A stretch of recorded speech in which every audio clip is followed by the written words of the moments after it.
Y'all, this has by far been the best month of recording, I think, since I started the podcast. Women's History Month 2022.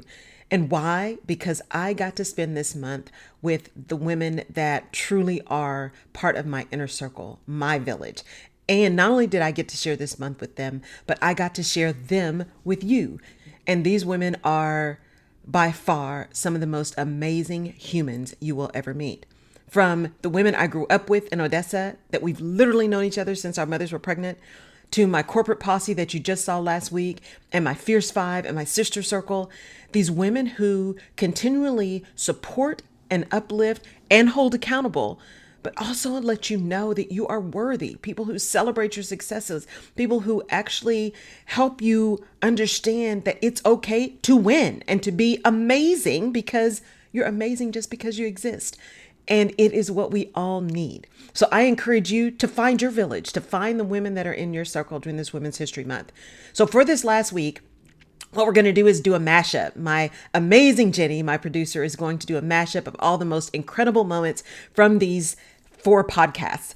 And I encourage you to join me on Fireside, where we are going to chat this last week and just come and bring your questions, bring your ride or die, and let's hang out for a little bit on Thursday. In the meantime, let's jump right in. We're going to talk about some of these biggest moments, and I'm so glad that I was able to share these women with you. One of the things that is a challenge sometimes is that building these women's relationships, and especially whether you are in nonprofit, whether you're in corporate, no matter what you do, there's all this drama around women and relationships. And you've got the ones that you start very early. You've got the ones that you build later. And so I'm doing this series because these groups of women that I have in my life are they're critical to me and to my well-being. But it's also, I think, for me, indicative of the fact that there doesn't have to be madness. I mean, it doesn't have to be, you can lift each other up and be positive and be supportive and be there and develop even more relationships through the relationships you have. Let's talk about how to find your people. And it just hit me as Women's History Month was coming. I'm like, I am so blessed to have these groups of women that have come into my life at different times, and some crossover, right? There's some crossover in some of them, but have come into my life at different times that just feed me, that just really feed me. And I know me, and I know I'm a little odd, right? I know that I could stay in my house forever. I know that I love words. I know that people using the wrong word makes me crazy. I know these kind of things about myself. I know me. And the fact that I have these amazing, incredible, I mean, you heard them. Wait till you read their bios. The fact that I have these amazing women who bless me with their time and allow me to just be me, even when being me is a little odd or a little irritating. We love you. It's just a beautiful thing. And so when you are listening to this, wherever you are, whoever you are, give yourself the gift of, one, getting to know who you are. And then 2, finding those people, finding that small village. You know, you heard it here. Keep it small, keep it tight. Make sure you can be safe. Make sure it's not people are just going to blow smoke. Make sure you know who you are. Make sure it's somebody who can celebrate you. Find that group that can do that. And if it's not that group, leave them in love and keep it moving. Right? Keep it moving. It is okay. It is okay. I mean, if I were to advise somebody, how do you find your sister circle? It would start with this inner reflection. You have to reflect on yourself. What is it that you need? Yeah. What is it that you're lacking? What do you want out of a group like this? And then I'd have to mirror what Dorothy said, because you can't be afraid to walk away if it doesn't work. So if you think about where you are in your lives, how are you continuing to build, right, and nurture those relationships that maybe weren't the ones that were the very beginning, right? They're more new relationships. How are you finding them, and how are you kind of nurturing and keeping those? I'm the extrovert of the group. Yeah. You and Suzanne and the comedian holding down the fort for all us introverts. I love being with people and enjoying that. I love meeting new people. So when you say new relationships, I look forward to that, because I also, in a selfish kind of way, look forward to what I'm going to learn from someone else. So when I meet new people, I like to make sure that they're good, they're in a good place. And if Mhm. I can be of help to them, great. I also Yeah. want to see what we can do to grow, together. It doesn't always work out. There are some Mhm. people that, you can really get to know very closely. And there are some that just need to be acquaintances, and that's fine. And everybody has their place, and there's nothing Right. wrong with that. And Right. but I try to learn something from all of it, because again, like Mhm. you all are saying, everybody wants to be seen, everybody wants to be valued. So just because Yes. they're not a close friend or become more than an acquaintance still doesn't mean that I need to not value them, and Right. and not know that they need to be heard and seen. So I Right. do enjoy new relationships for what I can get, and then in turn, hopefully, what I can impart to them. I love that. I've found it harder to make friends as I get older, and Mm. I have a 9-year-old. So, Oh, I yeah. try to make mom friends, but Yeah. that's not always easy Yeah. to do. And so, but it's funny. I have gotten to be really close with a couple of my neighbors. Mm. And it was something as simple as seeing somebody in the street and saying, "Do you want to just go stand in my yard and talk for a minute?" Right. And it's really developed into these like really close female Yeah. friendships where we know that we can count on each other, and our kids are Mhm. comfortable together, and our husbands have become friends. And Yeah. really, those friendships would have never have happened had we not been confined Right. somewhat. And Right. it's been really nice Mhm. to add to that network of people. Yeah. You need some acquaintances, but the people that are in your village, I mean, really in your village, those are people that you can call on. Those are people that who are also going to tell you the truth, right? You want people who are going to tell you the truth with, as V says, with LOVE. I'm saying this with LOVE. So I really, when I think of what I want to tell people is find your fierce five. Find your, friends for life. Find your, whatever your sister circle is, and nurture it and lean into it and stand on it, right? And support it, because that is the strength that we need. Because as they say, you educate a guy, you support a family. You educate a woman, you support an entire village, right? I want women in particular to understand, don't sleep on those very early relationships. Don't throw those away, right? Those where you were truly grounded and developed your own value system, right? Your own ability to connect and learn. There is a grounding there and a thread there that will always keep you home, right? No matter what's happening. I know that these 4 women right now, I can pick up the phone. At any time, I can pick up the phone. And I know they feel the same way. I think for me, it's really watching people navigate space, whether it's toxic space or culture. You know what you have to do to survive yourself, and you look for some of those same cues in other people. I certainly saw it firsthand in everybody that's on this panel, and I respected it. So the first thing is you watch how people navigate. You start to listen to see if they're aligned or not aligned, and then hopefully develop authentic, genuine, but somewhat strategic relationships. Because you want to make sure you can trust the people in that posse. You want to make sure that you're not making assumptions about the journey. But at the end of the day, it's all about authenticity and being genuine and being able to trust. And so, but for me, that first pass was really watching how you move first. Watch how you move. I love that. I love that. And if you piggyback on that, kind of that watching how people move and then figuring out who you can trust, Alita, you've been doing this a long time, and in the chemical industry too. So for your perspective, how did you find those people? And there weren't a whole lot either. So how did you find those people who became part of your posse? I think Dean is absolutely right. It's building that trust relationship. I call it venting time, right? It's finding those ladies, those folks, and particularly those sisters, that you can have a conversation with. They'll be honest with you. They'll give you the honest feedback and candid feedback. They'll tell you, you know what, I know what you're thinking, but you might be off, or you're absolutely right. You shouldn't take that. But then it doesn't come back in a different form. Yes, go ahead, Dorothy. You left out a very important piece. Yes. Find women who can cook. Right. Girl, because we don't yes. want no bad food. How How am I in this group then? I don't understand how I got in here. Yeah. Now, a little bit on how to be discerning about who you let into your village. I was in invited to a sister circle in the 80s, back in the 80s. Yeah. I think I was in my 20s, and walked in, and I may have the decades wrong, but walked in at a time where in the first two meetings that I went to, we had a disagreement about Michael Tyson, and then we had a disagreement about Clarence Thomas. And at the end of that, little progressive me, very feminist me, is sitting here going, what the hell? Literally never went back, didn't connect with any. So I had to be brave enough to say, thank you for inviting me, but this is not my group of women.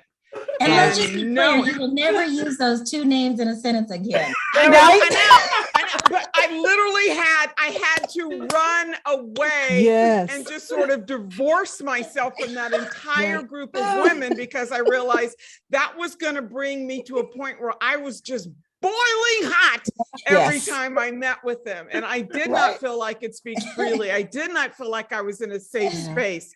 So it definitely mirrors what's been said before. Reflect on what you need, go find it. And if it doesn't work, don't be afraid to go, thank you, but this just didn't work for me. Yeah. Find your peeps, man. Find your people. Find your peeps. I think all of us have connected with someone and you thought you were having this confidential and trustful conversation.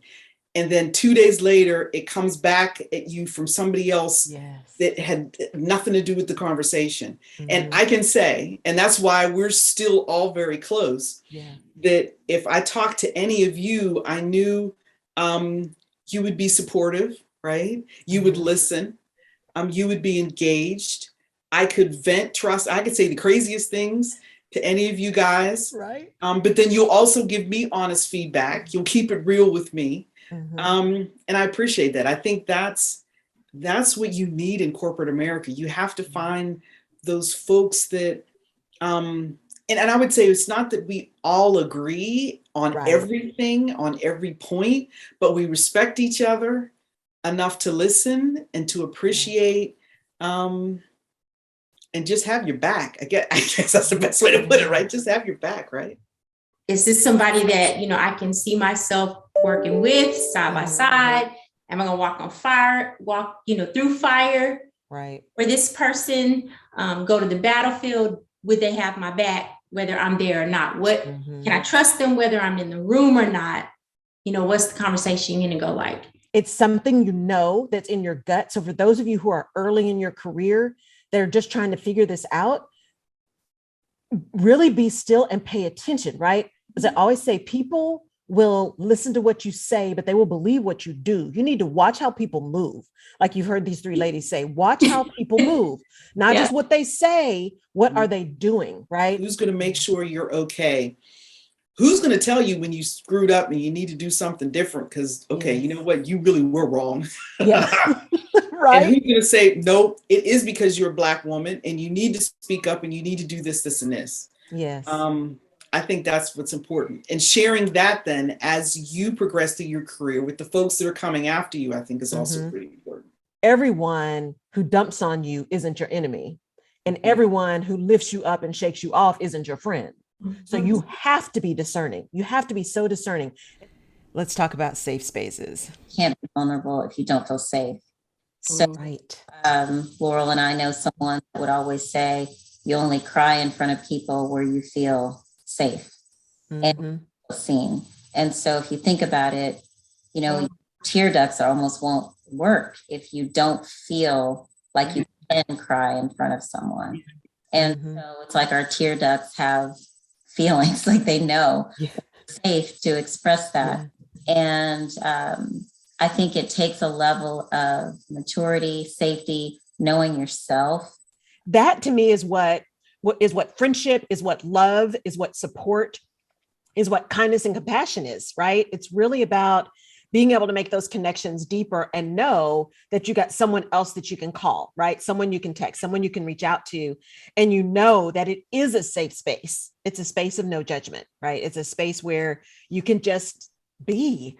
And I think we as women can get such a bad rap, and we do see, the housewives of whatever, and you just see all the madness. And especially as you get older, it's like there was Golden Girls, but other than that, what was there? Right. And so that idea that it really is real to have relationships that are both professional, but very personal and very connected and very deep, that have deep roots and common themes, right? And common connections that enable us to then take that learning and go somewhere else. For me, it was that kindredness of sisters, like-minded people. It's been a safe place, a place where I could come and just let my face down and say whatever I wanted and know that it was going to stay right here.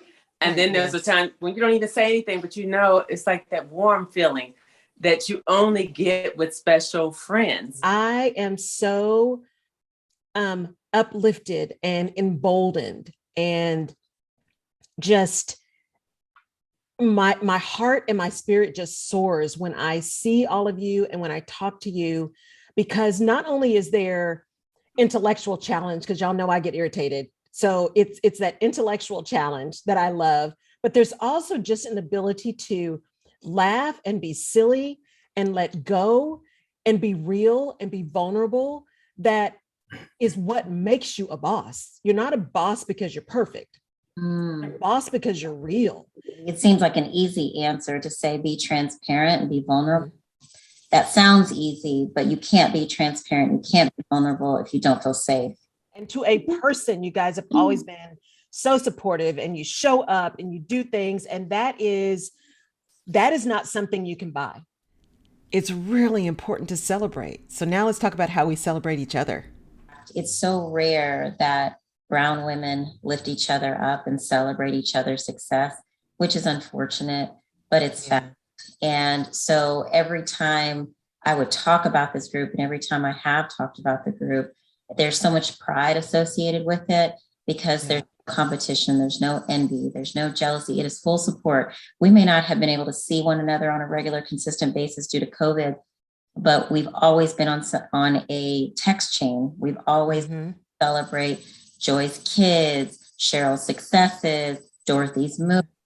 And then we've all gone through things that aren't good. We've all been through something that didn't need celebration. It needed sympathy. It needed an ear. So it goes on both ends of the spectrum. Anytime that y'all have something to celebrate, I'm generally, literally excited for you, because what good things happen to you is good for me. It's good to me. You want a group that really celebrates. And you know, at this in my maturity, I am keenly aware when there are people who are not really for me. And when when you know those people who they say they're for you, but they're not really for you, and I've spent a lot of my younger years sharing and trying to connect and trying to be friends and trying to keep in my circle people who were for me but weren't for me. And so this group, I just, it feels like this is, a team, all of us type of group. And I just wanted to share that. And I didn't, I don't know if I'm embarrassed. I'm not embarrassed. It's just, I don't toot my own horn, and I'm really bad at that. Everybody who knows me knows that I am not good at that. So I appreciate to be surrounded by people who remind me that I need to toot my own horn. So, and finally, let's talk about how we empower each other and how we stand in our own power as women. What for you, if you think about Women's History Week and what we can do to continue to support and uplift each other and the relationships and the things we need to do, especially since women and our agency is under attack at this moment. What comes up for you as a really great piece of either advice you'd give or something you own that you'd live by that really says, no, we're going to step into our power now. It is our time. We're going to show up, and we are going to be the bosses that we already are. We're not going to wait for somebody else to tell us we can be. We are just going to assume that space. I think we're at such a consequential moment of our country, of what's going on in terms of attacks on rights, on human rights, on women's rights, voting rights. And as women, if you look over the history of humanity, it's women that have been really leading those pushes to push toward social justice, to push justice and equality. Women have to count on each other to lead these, to band together, whether it's gun violence, whether it's voting, reproductive rights. And it's so interesting to see this time that we're on right now, which is so profound, but it's scary because we can't take it for granted. And we can't take for granted our friendships either, because they also can go. And so you have to nourish them just as seeds in the garden. And there has to be some connection. Rebecca Traister, who's a wonderful columnist, talks about female friendships have been the bedrock of women's lives for as long as there have been women. Yes. Because when the men were all fighting or doing something, the women came together, and for so long, women were shut out from decision making, from leading countries, from being part of the government systems. And so women have had to come together and rely on one another to take care of kids, to be together. If a spouse died, that they were there to support each other. Women are the caregivers. We take care of our parents and our children and our friends. And so we look to one another for support when there's really no one there. And so I think having that perspective of being in a female friendship is very different than even, I love my husband. I have a happy marriage, but it's not enough. I'm sorry. I need my girlfriends too, because it really rounds out my life. And you and all of my female friends are such a critical part of that tapestry. That's so important. It's not more or less than, but it's so essential to having a joyful and happy and meaningful life. If I had to leave anything to any person, it's you are what you think you are. And our minds are powerful. And they're good and they can be bad. What we think of ourselves, as women, we tend to lessen ourselves or dim our own light. And to be in a group that we can shine the light, like literally in each other's face is phenomenal. And so I think that would be, if I had to impart anything, is as you think you are, that's what you are. And so just being intentional, I would tell any woman, be intentional about what you think of yourself. I often think if I had to provide some, I don't want to say advice, no one should ever ask me for advice, but I do have an almost 28-year-old daughter. And she's at that age now where she actually thinks that I have some things to say that are important and might actually be right from time to time. Right. But in this particular area, there's a quote by Christine Hassler. I'm not sure if you're familiar with her, that I really like, and it's actually not too dissimilar to what Vee was talking about. But it says we don't often realize the things that come so naturally to us are gifts. That God puts our gifts so close to us, so they're easy to find, but it's often the last place we look. And so I really like that because it makes me want to always remind, my daughter that, she needs to rely on the things deep inside herself that she knows are right. And if I spent less time second guessing myself for most of my life, I think I'd be in a different place, but that's okay. It is what it is. But I you always want, especially your kids, I have a child, to not suffer the same way you did. They're going to suffer in their different ways, right? All of us have those days where you want to rip your hair out, where you feel like, is anyone listening? I had a file called Nice Notes, and anytime there was anything good that happened, I'd stick it in a file and I'd go back and look at those things. And sometimes that just gave me the extra breath to roll up my sleeves higher, go back in, square my shoulders. What is it? Chin up, ladies, if not the crown slips. Yeah, that's kind of that. So I feel like those three things, being able to trust what you know, being able to, make sure you nurture yourself and keeping yourself open to be guided by trusted people. Just, we need to listen to each other. Nobody knows what the other person's journey is. And I think it's so easy to just assume that we understand what somebody's going through or what things they have going on in their lives. And so I think, to listen to people with intent, and just show up as your authentic self. I love that. Yeah.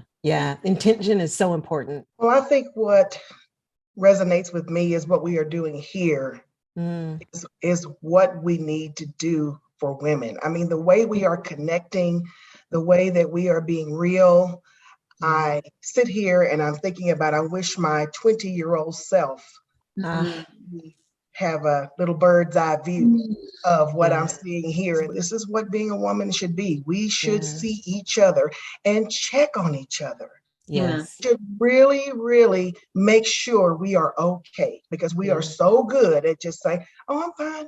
No, I'm handling it just fine. Just like you all said, you're the wife, you're the mother, you're the caregiver, you're all of that. But are you really okay? Yeah. Put your mask on first. Say that you're not. That's right. It's okay to say that you're not. Yeah. It's okay to say that you're not. As we continue to uplift each other and we continue to support, I just know that there's nothing that we can't do.